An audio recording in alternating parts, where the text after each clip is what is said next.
Pasi që ushtria kontrollon hapësirën ajrore të Sudanit, sfida për RSF-n dhe mbështetësit e saj, sa po filloi lufta, ishte të siguronin linjat e furnizimit me armatim. Në muajt e parë të konfliktit, zyrtar në jug të Libis dhe burime pranë forcave të komandantit lindor Khalifa Haftar, i cili mbështetet nga Emiratet e Bashkuara Arabe, i than Middle East Eye se Emiratet po e përdorin Haftarin për dërguar furnizime ushtarake të RSF-ja në Sudan.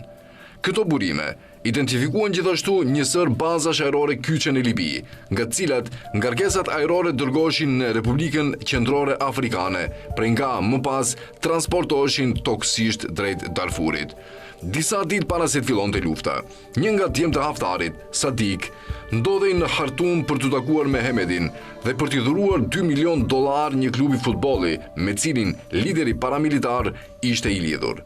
Jalel Halshui, analist politik dhe bashkëpunëtor i Institutit Mbretëror të Shërbimeve të Bashkuara, i tha Middle East Eye se familja Haftar ishte e vetëdijshme për ruajtjen e rrjeteve të tregtisë paligjshme që ekzistojnë midis Sudanit dhe Libisë lindore, duke përfshirë karburantin, kaptagonin, hashashin, arin, makinat e vjedhura dhe trafikun e njerëzve, dhe se kishin filluar të dërgonin ndihmë për RSF-n.